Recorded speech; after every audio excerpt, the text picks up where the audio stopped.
This is Gregans Castle in the Burren in County Clare, a short distance from Ballyvaughan. Now, if you're driving from Ennis to Ballyvaughan, you pass by Pulnabrone Dolman, and as you drive down Ballyalbin Hill, Gregans Castle is down in the valley on the left-hand side. We're going to be looking at the buildings there and their place in the wider network of buildings which extends around County Clare and far beyond. There are two clusters of buildings there. There's the 15th century tower house with adjacent buildings in a walled enclosure. And then there's the more modern hotel, which dates from sometime in the 1800s. We're going to look at three specific things. We're going to look at the tower house and the enclosing walls. We're going to look at the hotel building. And we're going to look at a feature in the garden just to the north of the hotel building. First, we'll go to the tower house. Looking at the overhead view, we can see it's sitting in a walled enclosure, but not aligned with that enclosure. Let's put a line along the ridge tile of the roof of that tower house and see what it is aligned to. That line points directly to Ennis and to a fountain in the garden of the Poor Clare's Convent on Francis Street. Now, this fountain in the garden there is a building reference point for a number of buildings in the Ennis area. There are houses, gardens and entire country estates in the area which have this location as a building reference alignment. And we'll look at some of that another time. Coming back to the tower house enclosure, we can see that the walls are parallel, and let's extend a couple of parallel lines away to the southeast from that enclosure.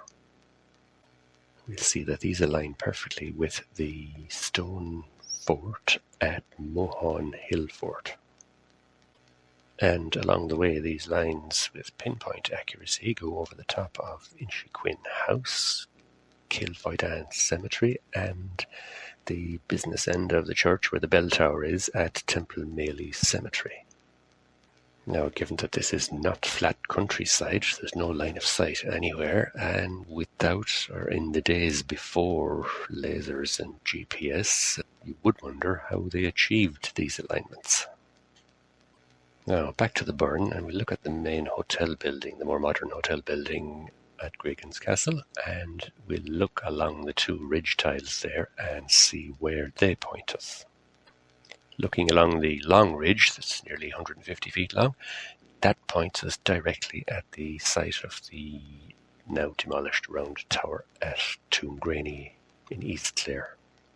And the shorter ridge points directly at the round tower on Scattery Island in the Shannon Estuary near Kilrush. And the two ridges on that building do appear to be a very precise 90 degrees apart. That's the hotel building. Now, finally, we'll look at the feature in the garden. Now, from the around photograph, it looks like a circle of rose bushes with a few tables and chairs out there. From overhead, it looks a bit like a Celtic cross sitting at some random angle.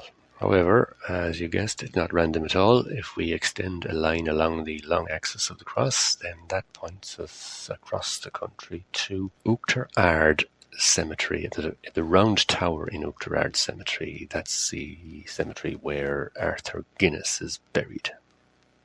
And if we come back to the Burren and put a line across the short axis of that cross, exactly 90 degrees, then that line points us to Cong, County Mayo, across Galway Bay, and in the grounds of Ashford Castle is a tower built by one Benjamin Lee Guinness in 1864. There's the Guinness Tower in the woodland at Ashford Castle, and there's the carved plaque on the wall detailing when it was built. Now, coming back to the feature in Gregans Garden, I'm guessing this was an important spot right here at the centre of the cross, because if we take a line from there directly to the round tower at Inishcaltra on Holy Island in Lough Derg, that's more than 40 kilometres. If we look along that line, we find that at Fidon, near Tubber, there is a castle very precisely aligned to that line. There's a view of the castle and the enclosing wall. And looking at our Gregans Castle to Inishcaltra line, we see that on the opposite side of the enclosing wall there is an odd feature. So let's take a line away at 90 degrees to the original line through the pointy bit of that feature, and we'll follow that away. It goes to Ennis and it goes to our little fountain at the Poor Clare's Convent.